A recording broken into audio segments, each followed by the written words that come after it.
ছাগলের ডাইসেন্ট্রি কারণ লক্ষণ ও তার চিকিৎসা নিয়ে আলোচনা করব।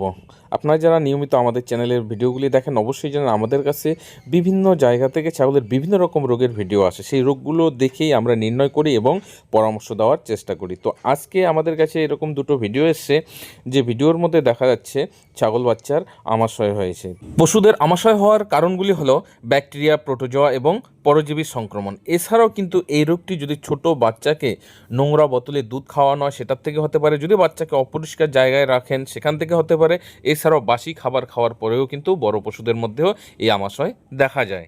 এর লক্ষণগুলি হলো পাতলা পায়খানা হবে, পায়খানার সঙ্গে সাদা সাদা মিউকাস বা রক্ত মিশ্রিত মিউকাস বেরোবে, পেটে প্রচণ্ড যন্ত্রণা হবে, শরীরের তাপমাত্রা বেড়ে যাবে এবং পায়খানা করার সময় চিৎকারও করাতে দেখা যায়। শরীরে ডিহাইড্রেশন অল্প সময়ের মধ্যে অধিক দুর্বল হয়ে যাবে, খাওয়া দাওয়া সম্পূর্ণ বন্ধ করে দেবে এবং আস্তে আস্তে ডিহাইড্রেশনের কারণেই পশুটির মৃত্যু অবধি হতে পারে। চিকিৎসায় যে মেডিসিন ব্যবহার করবেন সবচেয়ে ভালো হবে তাকে ডাইঅপ, যার মধ্যে লেভোফ্লক্সাসিন, অরিনিডাজল, পিটোফেনন এবং জিঙ্ক সালফেট রয়েছে।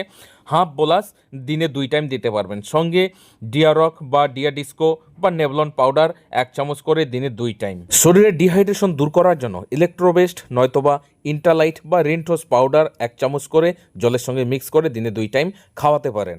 রোগের শুরুতেই যদি সঠিক সময়ে সঠিকভাবে এই চিকিৎসাটি প্রয়োগ করেন আশা করি পশুটি সুস্থ হয়ে যাবে। যদি এই চিকিৎসা প্রয়োগের পরেও পশুটি সুস্থ না হয় সেক্ষেত্রে একে ইনজেকশন এবং ফ্লুইড থেরাপির মাধ্যমে চিকিৎসা করে পশুটিকে সুস্থ করতে হবে। এর জন্য পার্শ্ববর্তী ভালো ডাক্তারকে ডেকে নিয়ে এসে অবশ্যই চিকিৎসা করান।